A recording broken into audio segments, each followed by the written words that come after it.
اعوذ باللہ من الشیطان الرجیم سورۃ الاحزاب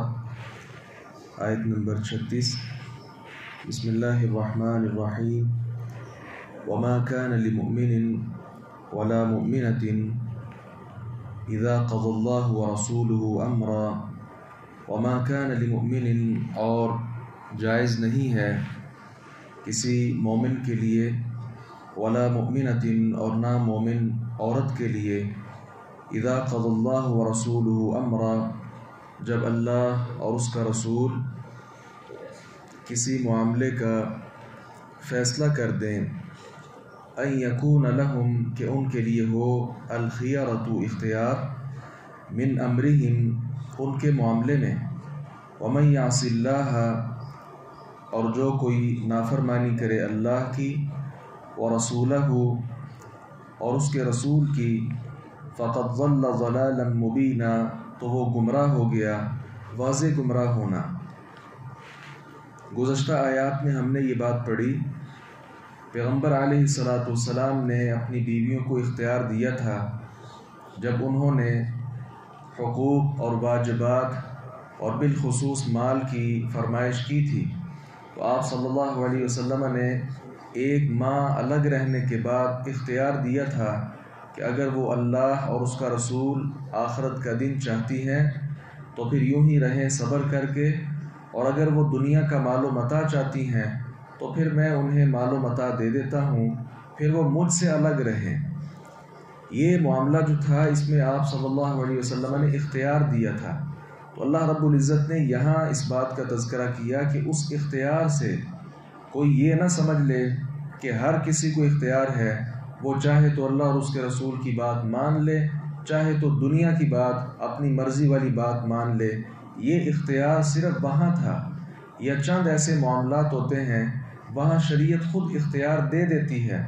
تو جہاں تو شریعت خود اختیار دے دے وہاں انسان کے پاس اختیار موجود ہوتا ہے۔ اس کی وہ ایک مثال بھی ملتی ہے، مغیث اور بریرہ یہ دونوں آپس میں میاں بیوی ہیں، لیکن جب آزاد ہو گئی بریرہ اس وقت مغیث ابھی غلام تھے۔ اس صورت میں عورت کو حق ہوتا ہے وہ چاہے تو اس نکاح کو برقرار رکھے اور چاہے تو نیا نکاح کسی آزاد مرد کے ساتھ کر لے۔ رسول اللہ صلی اللہ علیہ وسلم اس سلسلہ میں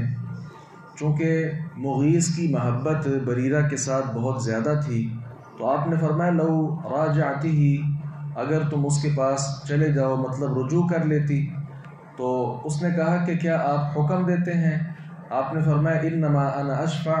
میں تو سفارش کر رہا ہوں۔ اس نے کہا فلا حاجۃ لی فی اب اس میں مجھے کوئی ضرورت باقی نہیں رہی، میں اس کے ساتھ نہیں جانا چاہتی۔ اب یہ معاملہ وہ تھا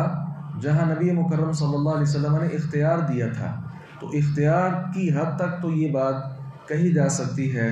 کہ اللہ اور اس کے رسول کی بات ایک طرف ہو اور آدمی کی اپنی خواہش ایک طرف ہے، تو انسان خواہش کو اختیار کر لے۔ جن معاملات میں اختیار ہے وہاں تو ہے، لیکن اس کے علاوہ اکثر احکام ہیں اللہ رب العزت نے جو حکم دیا، پیارے پیغمبر صلی اللہ علیہ وسلم نے حکم دیا، وہاں کسی مومن مرد اور کسی مومنہ عورت کے لیے یہ حلال نہیں، جائز نہیں کہ وہ وہاں اپنا اختیار استعمال کرتا پھرے، بلکہ اس کو اللہ رب العزت نے یہاں معصیت قرار دیا ہے، نافرمانی قرار دیا ہے، اور نافرمانی کا ساتھ ہی یہاں نتیجہ بھی بیان کیا ہے کہ جو اللہ اور اس کے رسول کی نافرمانی کرے گا وہ بہت واضح گمراہ ہو گیا۔ اور دیگر آیات بھی اس پر ایک سورۃ النساء سے آیت مبارکہ ہم پڑھ آئے فلا وربک لا یؤمنون، اللہ کی قسم ہے یہ لوگ مومن نہیں ہو سکتے حتی یحکموک فیما شجر بینہم یہاں تک کہ تجھے فیصل تسلیم کر لیں اپنے اختلافات میں، ثم لا یجدوا فی انفسہم حرجا مما قضیت ویسلموا تسلیما اور آپ کے فیصلہ کرنے کے بعد اپنے دل میں تنگی محسوس بھی نہ کریں۔ تو ایک طرف اللہ اور اس کے رسول کا فیصلہ ہو،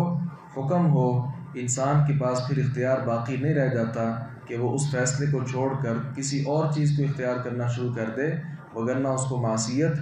گناہ کا کام سمجھا گیا ہے اور ایسے شخص راہ راست سے بھٹکے ہوئے سمجھے جائیں گے۔ اللہ تعالیٰ سے دعا ہے باری تعالیٰ حق بات کو سمجھنے اور اس پر عمل پیرا ہونے کی توفیق عطا فرمائے۔